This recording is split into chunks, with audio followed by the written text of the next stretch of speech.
So a lot of times teachers will ask me, what is the most basic thing that ChatGPT can do to make my life easier and save me time? And I'm just going to go and tell you lesson plans. All right. So one of the biggest, I don't know why I said it, lesson plans. I said that weird.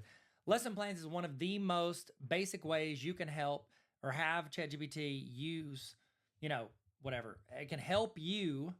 Goodness gracious. Come on, little buddy.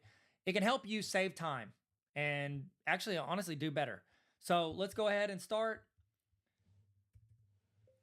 Please create a lesson plan for a 10th grade geometry class where we are learning about slope-intercept formula, period. I would love to do a couple hands-on activities with the class, comma. We need a bell ringer, comma, objectives, comma, and then an exit ticket question to see if they comprehended what we learned about, period. Also, if you could give me 3 multiple choice questions, that would be helpful, period. Please tie to Arkansas State standards, period.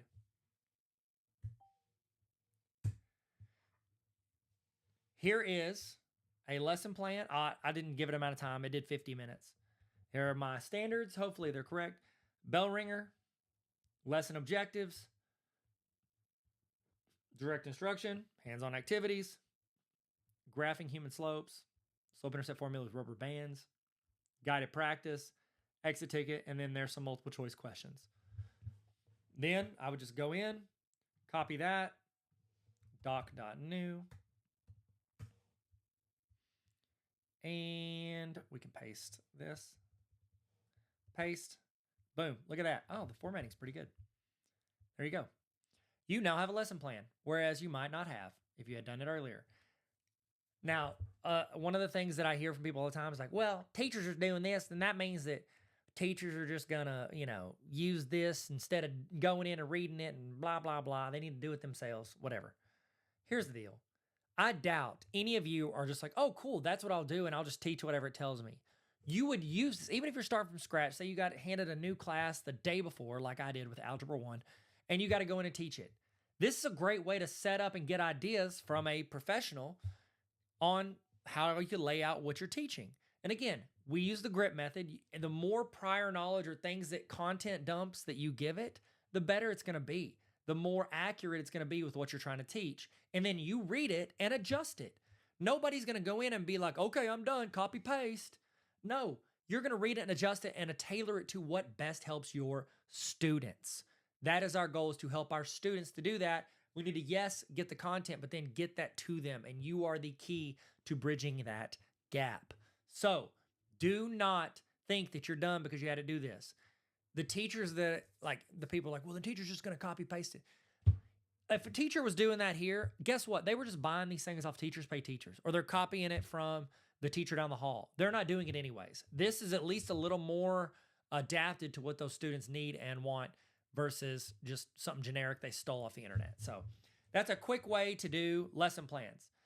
In the chat, I would love if you would create a lesson plan for your class. Be specific. Toss in a prompt. Is there a variation on that prompt? Are there little tweaks or things that you say when you're asking for a lesson plan prompt that I didn't ask for, that I didn't use? Please toss that in the chat or in your notes and write that down. Now, before we move on from lesson plans, I want to show you one more. Here's my current lesson plan for an 8th grade photos. How about this?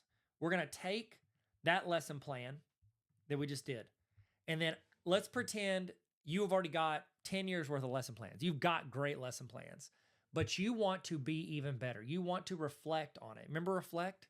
That's the word that we say we love to do, but we never have time to do. So let's go in. Pose yourself as an expert in student engagement and incorporating technology into lessons, period. I want to be the best teacher possible and help my students learn, period. Literally, comma, I want to get a 4 on the TESS domain, period. Teacher evaluation domain chart. I said that weird. If you're in Arkansas, that's what they use to like do your admin referrals. How could I take the following lesson plan and improve it from what it is now to being a perfect lesson in the eyes of someone evaluating me using the TESS evaluation model from Charlotte Danielson, period. Here is the current lesson plan I have, colon. So I pasted the lesson plan ChatGPT gave me earlier. It's going to go in and it's going to refine that to make it even better. Look at this, bell ring, increase student ownership and different student ownership. That's how you get a 4. That's great. And it tells me why. You could take this and essentially pose it as an expert in, the tests or whatever your state uses to evaluate. And you can have it go in and analyze what you're doing and it'll build it out. I did this once. So fun fact, I made a short video the other day or this one time about, it was evaluating Severus Snape. And, oh, sorry, it's still doing text.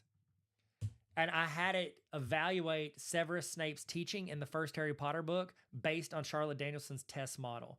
And it did a full breakdown of that. If you ever wanted to see what you were doing and why you might be getting counted off, this will be a great way to analyze your own lesson plans and what you're doing to make it even better, especially in the eyes, not just of helping your students, that's number one, but in the eyes of your bosses and how you're handling it. So try that out in the comments. I would love, or in the chat, throw in a lesson plan, like a way you would ask it or an expert you would pose it as. I would love to know if there's any variations on that prompt that you would toss in. So throw in the chat, throw a prompt or a variation on the prompts I just gave you, like posing it as a certain person, like pose it as, I don't know, whatever, whoever. How about this? Sorry, I'm going to pose yourself as Dr. Tyler Tarver of Tarver Academy, period. Give me 3 tips on how to make the following lesson plan more engaging and empowering for my students based on what he talks about, period. Here's my lesson plan, colon. I know none of you were going to pose it as me. All right, let's Tarverify this lesson. Crank up the engagement while keeping it clear, fun, and effective. Here are 3 ways to make your lesson more engaging. Make the bell ringer a speed challenge with instant buy-in. Current issue, student write the response, then if you share, this can be passive for some students. Slope showdown, boom, they race. Student-led teaching with a TikTok style channel. Hey, what's up? I like that. And then what's the third thing? It gave me a whole activity on that. That's cool. Let students break the game with real-world flexibility. I do like being practical with it. So in the comments, let me know who you would pose it as or variations you would have on the prompt to evaluate your own lesson plans. And if you're doing the masterclass and you have a little more time, I recommend going in and actually taking some of your lesson plans and going through this process of elevating them if you can, or if you want to. It's up to you. I'm not your boss. All right, see you guys in a sec.